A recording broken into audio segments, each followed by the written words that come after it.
Hi, I feel on my heart that I want to talk to you about family.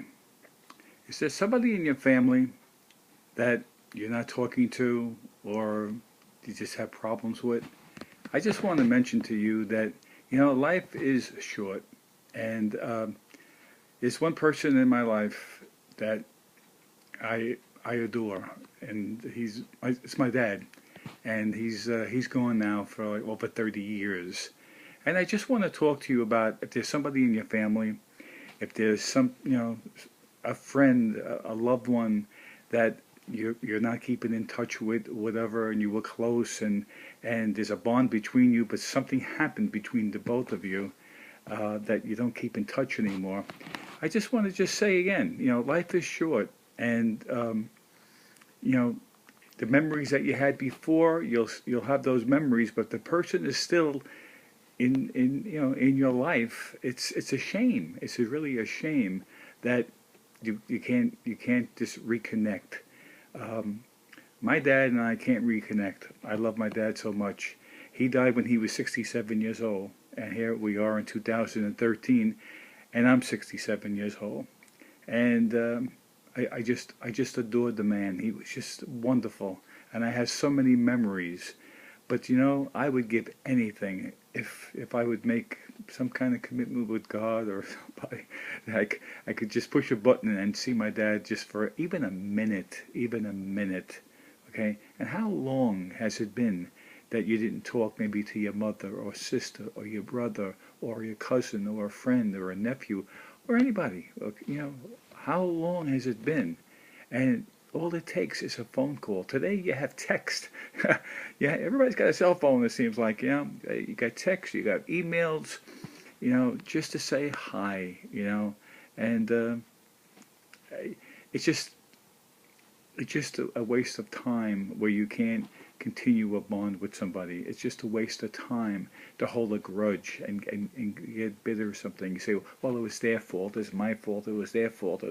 It's his fault. It's her fault. That's like I said, and I'll keep on saying it. Life is too short for that. It just takes one moment. Well, they should apologize. I'm not going to apologize. It was their fault. It doesn't matter. It doesn't matter.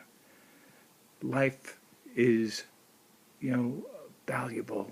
It's wonderful, and the more friends we have, the better off we are. And I just want to tell you a story about my dad. How wonderful it was for him to be in my life.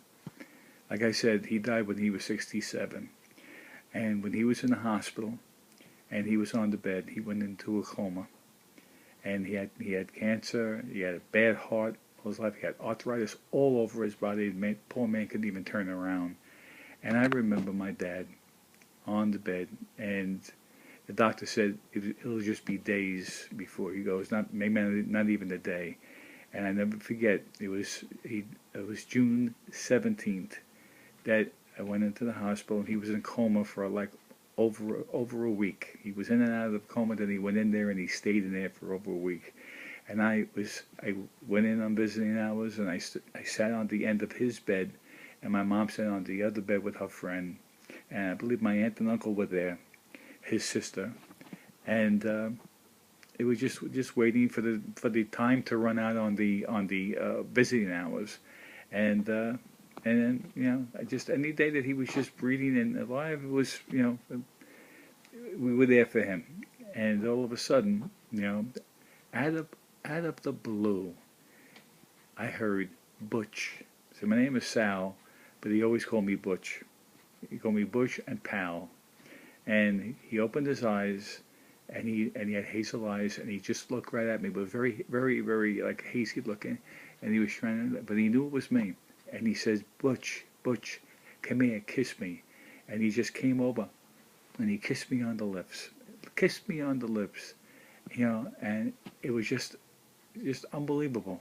He was right there, and he says, I love you, Butch, I love you. And he closed his eyes. He closed his eyes. He didn't say anything to my mom. All he did, because I was sitting on the end of the bed, just looked at me and says, Butch, I love you. Give me a kiss. He gave me a kiss. And the next day, June 18th of 1982, my dad passed away. It's just very emotional, the things that that man meant to me. He was just a lovely man. And there's people in your life today, like I said before, it could be your mom, it could be your sister, it could be your dad, it could be a best friend, a nephew, a cousin. It's not worth it. If you love them and you grew up with them and there's a bond, but there's something holding you back, something happened, please don't let that be a distraction in your life. Don't let that be a hold up in your life. Just, make that phone call, send that text, and just wait for that message. Send a picture. Just keep the relationship open. You matter and they matter. And life is important. It's important to be around loved ones.